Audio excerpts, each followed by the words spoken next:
这位36岁的全职妈妈，在她重返职场的时候，家里可挪用资金只有5000块，她却花了3000块钱给自己买了一身行头，为此和自己的丈夫在大街上就这么吵了起来。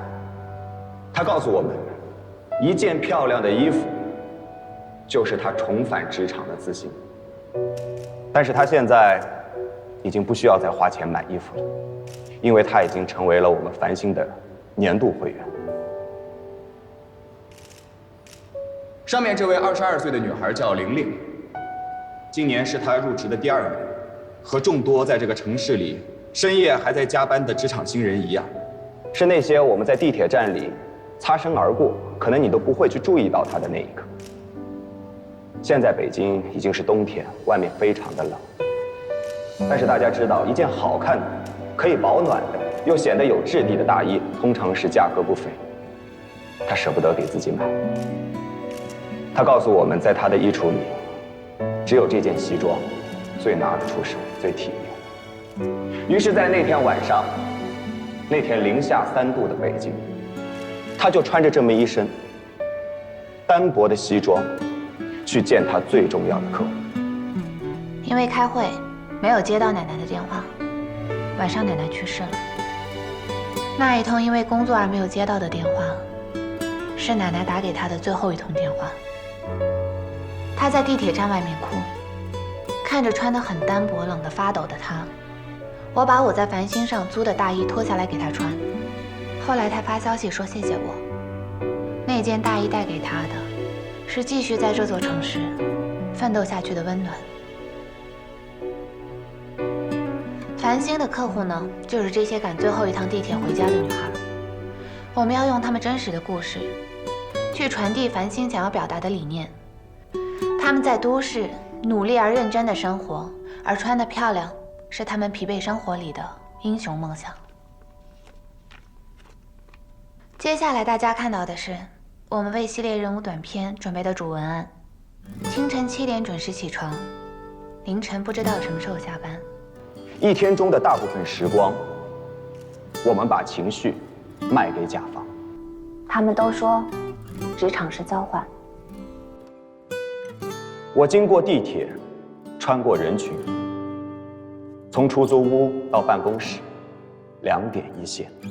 电脑上的 PPT 和会议室里无休止的争辩，我用人生交换。只有穿在我身上的衣服，可以卸下我连轴转的伪装。白衬衫的质感，碎花裙的春天，牛仔裤上破掉的洞。一天中的大部分时光，我们的愉悦来自于身上的色彩明亮。租来的房子装不下哪怕5平米的衣帽间，但漂亮的衣服却装着耀眼的梦想。衣帽间是以平方来计算的，但繁星的衣箱却是打破边界的。繁星模仿，衣尽其用，愿你盛装出席每一天。我为什么要把这个文案在这里读出来和大家分享？因为这个文案是我妹妹写的。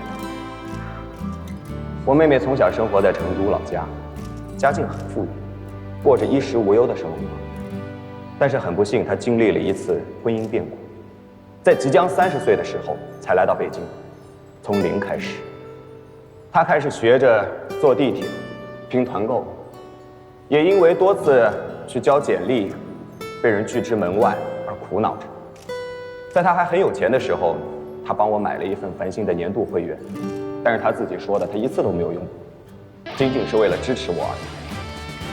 但是在前不久，她给我发来一个信息，她是这样说的：哥，我最近开始穿你的衣服，我觉得你做了一件非常有意义的事情，你现在简直就是妇女之友。所以当我看到他写给我这个文案的时候，我真的是又欣喜又感动。我妹妹终于长大，她懂事，她用她的眼光，她用她的视角来告诉我们繁星的用户到底是谁。我们繁星用户的痛点到底是什么，以及为什么我们繁星会被需要。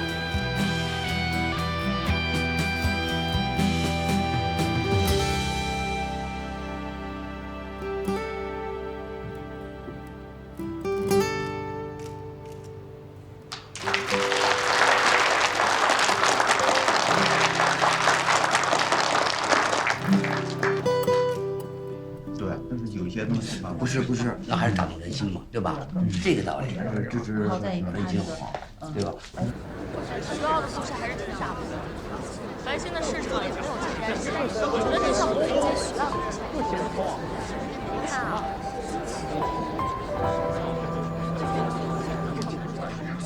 对，这个档。我觉得我们是喜欢都是大事情，他们搞的这么说，你繁星了，对。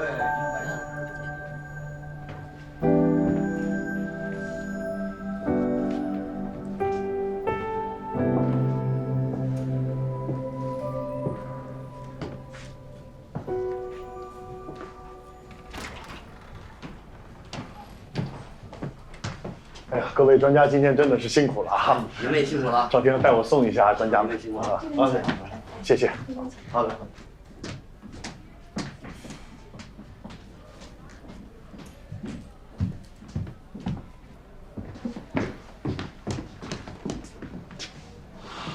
怎么样？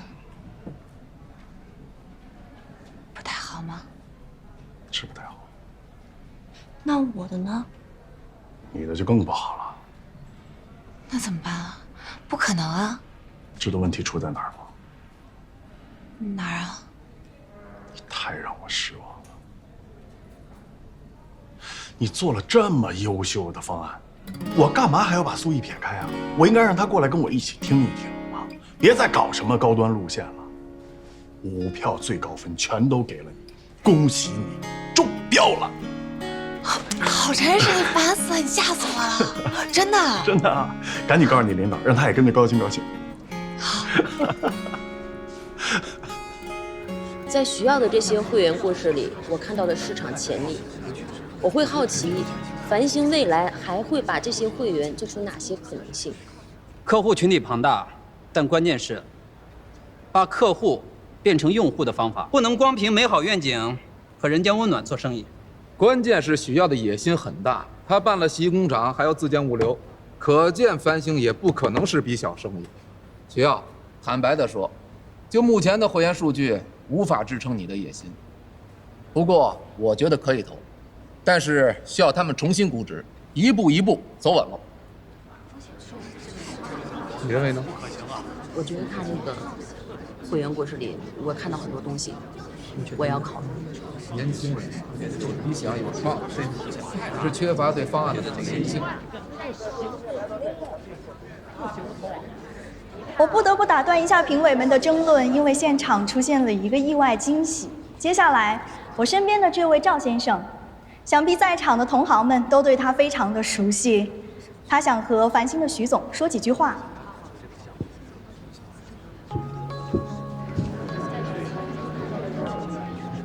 你好啊，我的冠军。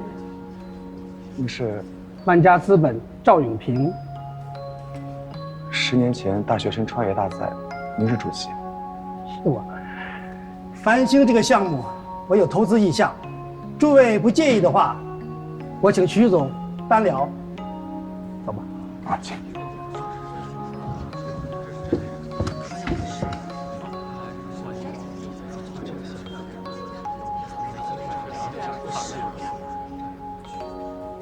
赵总，这就是我的合伙人苏毅。你好，赵总。你好，坐吧。哎，赵总。赵总，您怎么在观众席啊？哈，他们邀请我过来参加，我觉得这几年路演项目是越做越水了，没意思。但是昨天晚上我的助理把要参演的项目发给我过了一遍，我看到了曲耀你的名字。我很好奇呀，10年前我最看好的冠军，现在混得怎么样了？所以啊，就临时过来了。赵总，实话实说，混得不怎么样。当年我跟你说过，毕业后来找我，不要贸贸然然的自己干，不听招呼，怎么样？这几年没少交学费吧？如果再办大学生创业大赛的话，我可以拿出来当反面教材。许耀，你别这么说，赵总一看就是个高人，有眼光，他不会看错人的。好了好了，客套话少说了。商业故事啊，我都知道 ，PPT 我也看了，把你真实的运营数据拿来给我看看啊。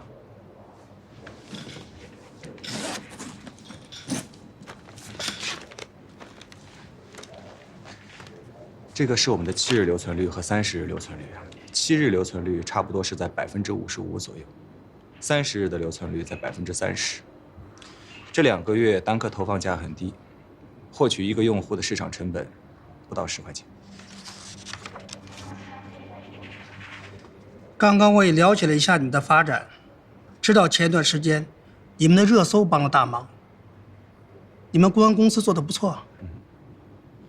我们的目标是在年底能拿到100万的付费用户，就算每个用户他只付费1个月，当然1个月是最差的情况。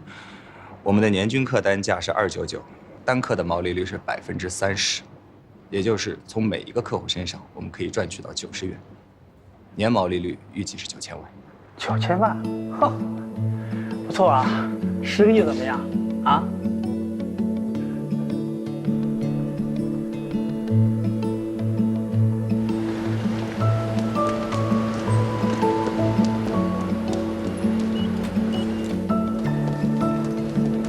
徐远，你慢点儿。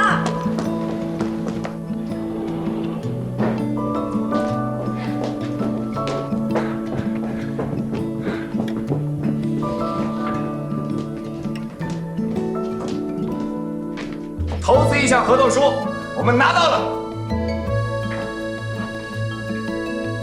哪家？万家资本。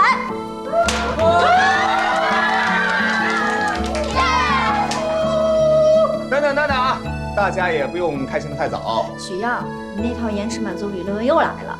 不是，大家真的不可以放松警惕，因为就在本周，投资人会对我们启动尽职调查，而我会尽快梳理一份尽调材料，你们一一核对一下各部门还缺些什么。但是呢，也不用过于担心，因为尽职调查只不过是一个必走的流程，目的是为了让投资人更好的去了解我们繁星具体的情况。就像我们去超市买饼干一样，大家也会去看一下保质期啊、配料啊、产地啊，所以一切用平常心面对就好。别听他的，周五晚上都不准加班，我呢私人请客，吃喝玩乐一条龙。大家这么久以来的辛苦，终于有了回报，都给我敞开话！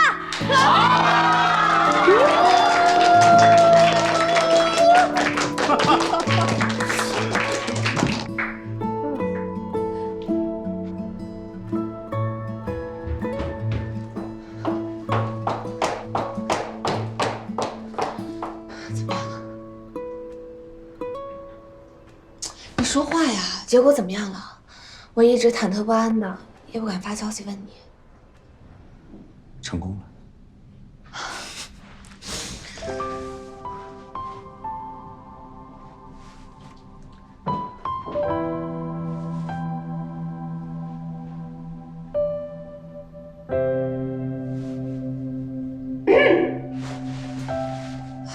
徐总，那就恭喜了。这么高兴的事情，我也去和我们领导汇报一下，我们心里也有底了。陆总好。陆总，徐总，什么事那么高兴啊？啊，我们拿到了万家资本的投资，所以第一时间过来跟于总监说一声，感谢他在我们融资的时候对我们的帮助，特别是提供了繁星会员的故事，正是这些真实的故事感动了我们的投资人。没想到于家恩帮了这么大的忙啊！是啊，如果没有于总监的话，我真不知道该怎么撑下来。家恩，你辛苦了，你成功体现了光谷客户总监该有的素养。徐总，一直以来我都是以这个标准来要求我的员工的。于家恩优秀，就代表光谷的水准。希望我们以后能够愉快的合作。要说合作愉快，也是和于总监。恭喜中标，以后就辛苦你了。应该的。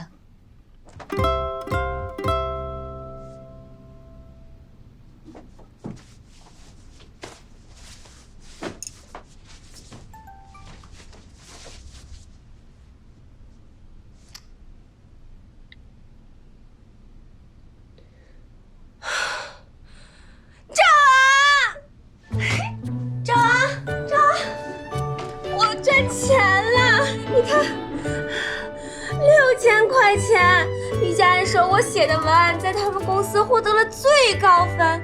除了这6000块钱之外，佳安还说从他的奖金里给我2000块钱做奖励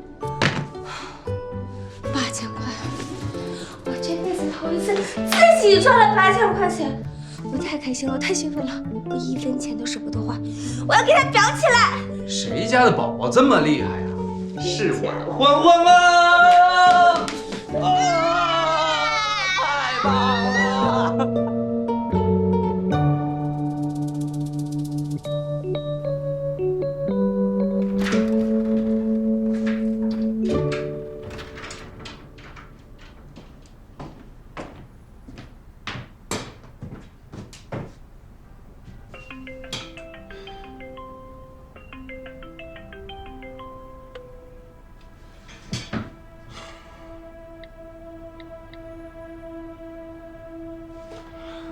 爸，我跟你说个好消息啊，我终于拿到融资意向合同了。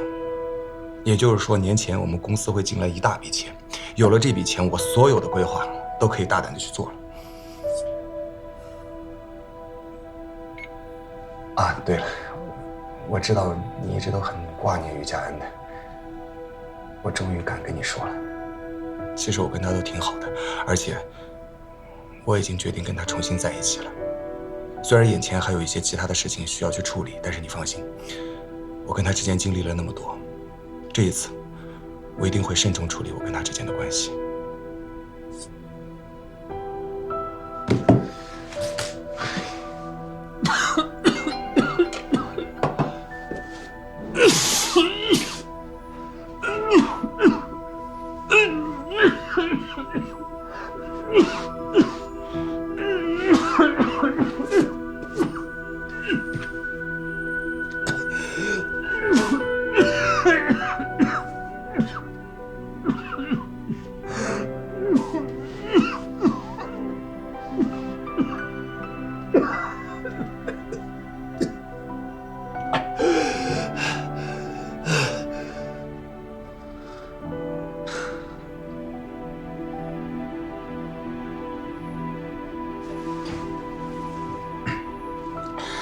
爸，你知道吗？我今天真的好开心，好开心！我觉得一切都有希望了。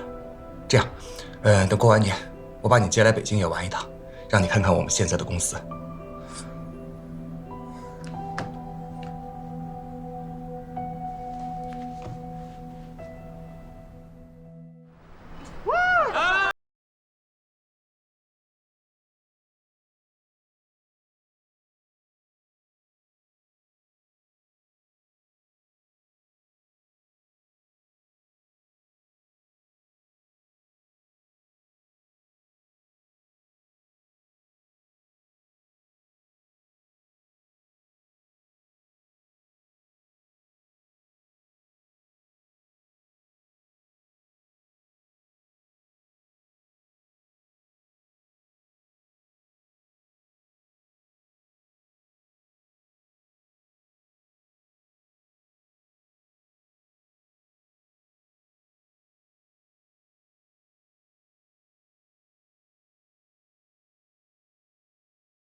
一看你就是划水，过，苏总，您讲。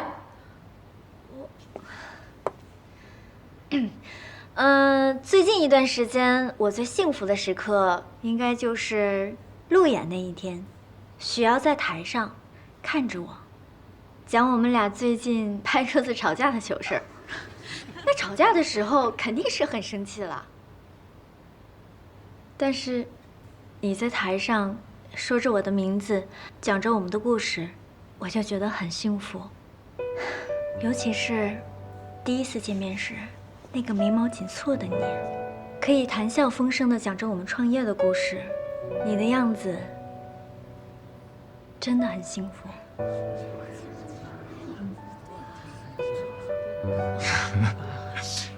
其实，我更希望你可以幸福。哇哦，有那么一点感动，怎么回事啊？哎，许耀，赶紧说说你最近一段时间最幸福的事是什么？我猜一下，是不是拿到投资意向书那一刻？人家肯定不会这么说，人家是延迟满足。他最幸福的那一刻，应该是投资到账那一刻吧？其实，都不是。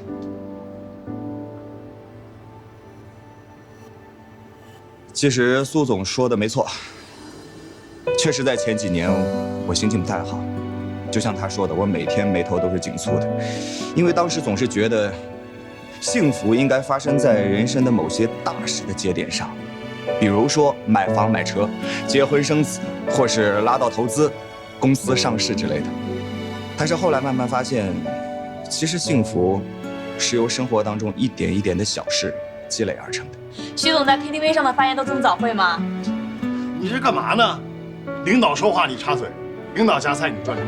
是。正是因为我曾经痛苦过那么几年，所以其实你们在我眼里都是年轻人啊，你除外啊。所以我希望你们各位呢都可以珍惜当下，不要吝啬自己的笑声，尽情的享受这一刻，要学会在细节当中寻找幸福，寻找快乐。好了，徐总，员工鸡汤结束啊！来，你说一下你幸福的细节。其实这段时间都挺幸福的，但你要问我最幸福的一件事情，我想说，是前一阵子北京不是下雪了吗？那天晚上，漫天雪花当中，我带了一个红色的小丑鼻子，在雪地里肆无忌惮的跳了一场舞。什么呀？那今天带来就是这个。哎，是不是就是你说那个特解压的那个游戏？对。当你把自己变成了一个小丑，不再去在意别人的眼光的时候，我真的感到很幸福。那徐总，来一个吧！来一个！对了，徐总，你来一个，我就当场飞箱操作，把手机给你了。来一个！来一个！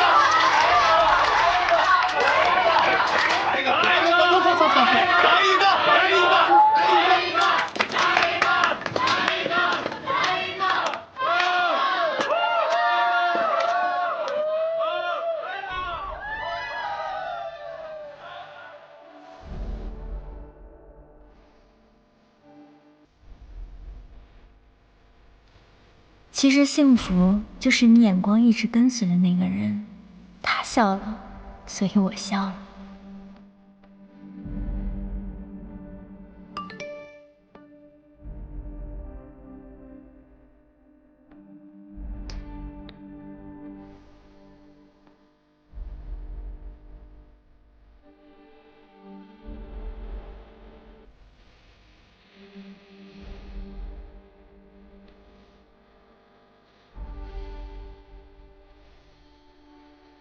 只是，你最近突然多起来的笑，是不是从来都和我无关呢？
怎么了？张总，郝总今天找你的电话都打到我这儿来了，你要不要给他回个电话？他可能是想和你分享喜悦吧。没事，你不用管他。我听说你们因为你要去上海的事情吵架了，可是你现在又不去上海了，你要不要跟他说说？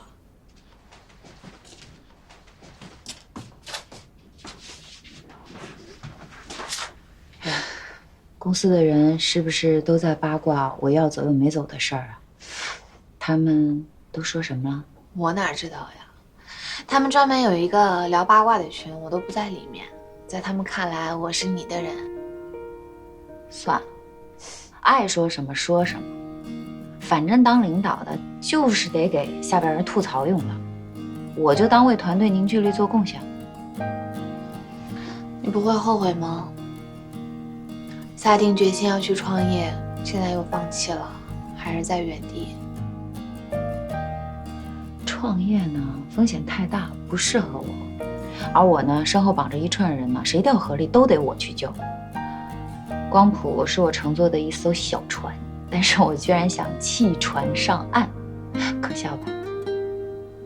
张总，你家里要有什么事情，我可以帮得上忙的地方，你尽管开口。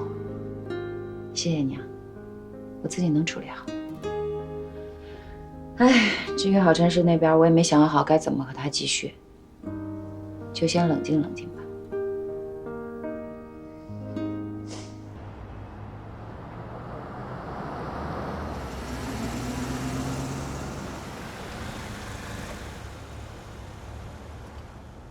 谢谢。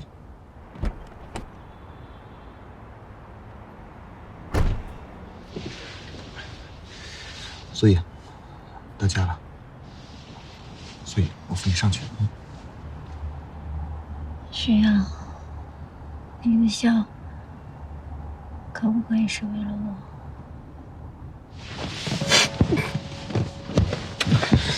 你喝多了。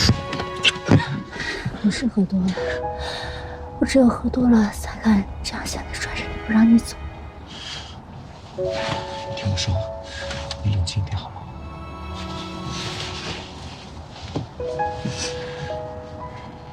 你在这里接我，记得要早点上楼。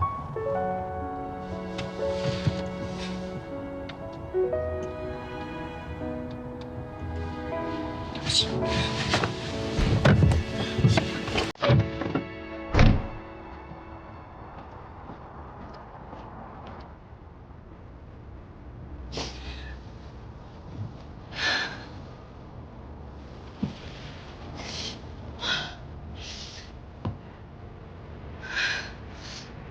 我看重的是他的责任感。他不爱我，他再有责任感，跟我有半毛钱关系吗？99%的爱又能怎么样？生活照样给你打得稀烂粉碎，但是99%的责任感就不一样了。保证你一生幸福的，一定不是爱，而是责任感。但是如果他要是太不识趣的话，那你也得聪明点啊！咱可不能既伤了心，又丢了公司啊！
今晚不行，公司团建庆祝。还没结束吗？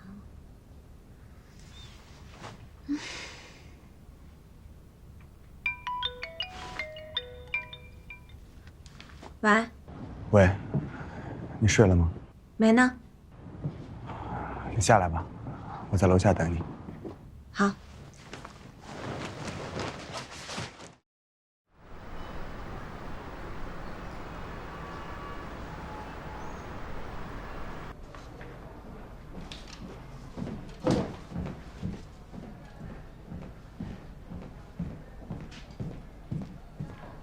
郝总。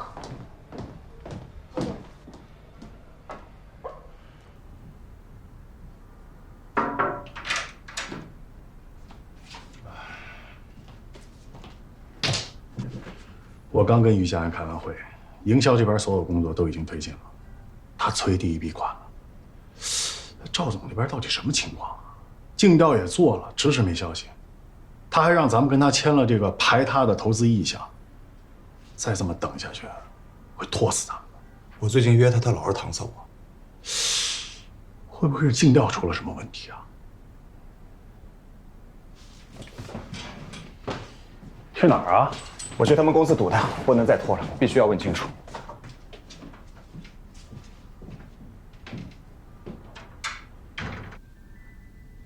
我这有个文案群，我拉你进来，你也可以在里面自己接活。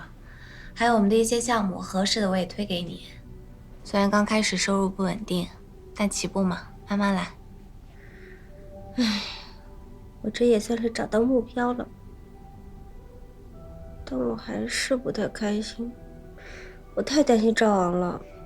怎么了？他找工作好像不太顺利，我感觉他都快放弃了，每天就知道玩游戏。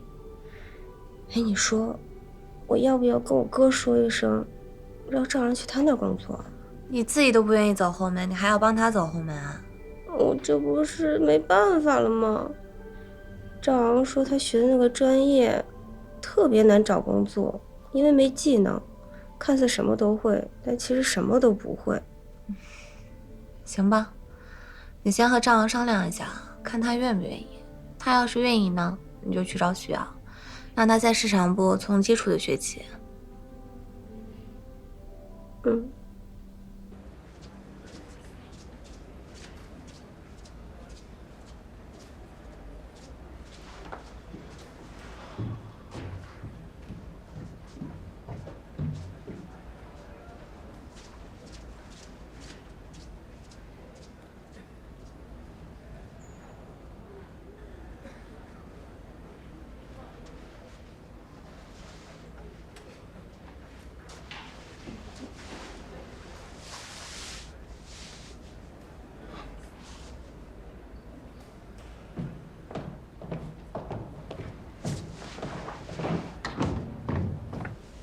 赵总，赵总，哎，你怎么在这儿？他们说您去开会了，让我先回去。我说那不行啊，我今天无论如何都得等到您。我有急事出差去机场，回来再说吧。哎，赵总，我送你去机场，因为有些事情我真的得当面问问你。这，没事，我帮你拎行李。哎，你没事，好不好？给我。给他。姐，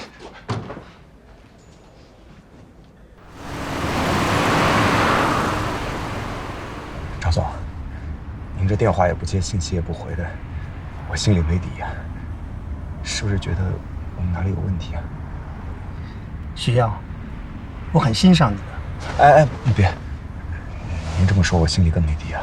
你们是不是想说，并不看好我们繁星这个项目，让我换一个项目做？还是您认为，电商在中国已经走到头了，我们共享时尚这个理念并不适合中国人的消费观念？我还以为你是个聪明人，没想到你们的股权结构有这么大的问题。股权结构的问题？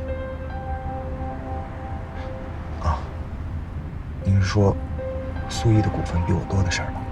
对，繁星的核心是你，如果你没有绝对的话语权，这以后的隐患可就大了。尤其是我的团队告诉我，天使投资人相当于也是苏毅。是，苏毅对我是有知遇之恩的，初创的钱也是他投的，所以最初在股权分配的时候，我做了很大让步，只是我没有想到天使投资人是他爸爸。这是我担忧的。徐耀，对于我们来说，投的不是项目，是人。在这个项目里，我最看重的部分就是你。虽然苏毅的股份比我多，但是我们繁星一路走来到今天，所有重要的决策都是我来掌控的。即使有的时候我们俩会有分歧，甚至吵架也好，拍桌子也好，但是最终他都会把决定权交给我来做。他很相信我的。他喜欢你。选项目、决定成败的细节就是看人，这些我都看不出来，我怎么走到今天呢？他喜不喜欢我，对未来会有什么影响吗？打算和他结婚吗？啊？如果把你们俩变为一个整体，你们共持的股就会占繁星的绝大多数，这也不失为一个安全的好办法。如果不结婚，他又喜欢你，这就危险了。徐耀，你们俩不一样了。我不觉得有什么不一样，大家只不过是想把事情给做好。你是普通泥瓦匠的儿子，他是知名富商的女儿。也许在某些时候你们会站在一起，但是你们拥有的力量是不一样的。我觉得苏毅不会这么做，我有这个底气。我见得多了，创业初期谈起大局都称兄道弟，中期落地时财权集中一人，结局为了一点点蝇头小利，那是鸡飞狗跳啊！我投了那么多项目，如果让我分享一句话给创业者，徐阳，你听好了，不要相信蜜月期的情谊和人品，只相信白纸黑字。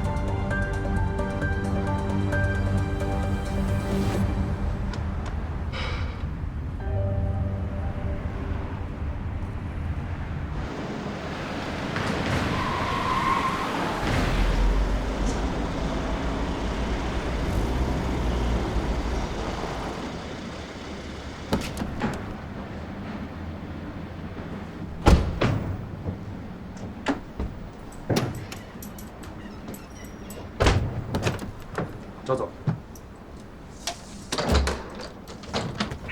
赵总，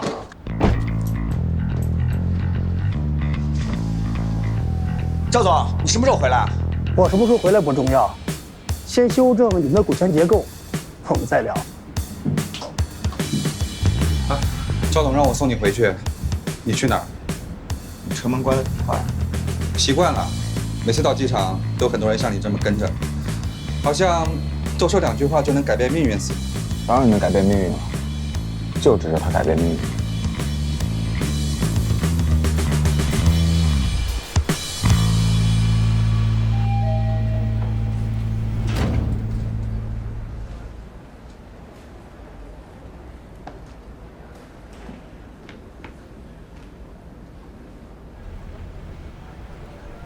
徐总好。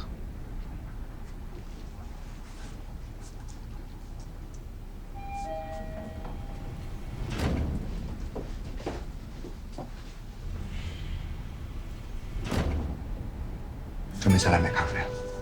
没有，出去看测活动场地了，顺便带欢欢做个美容。我最近都没有时间管他，但是要谢谢你啊！知道你和林年欢在一起时，你们家里人都很放心。对了，你们尽职调查结果出来了吗？怎么样？还顺利吧？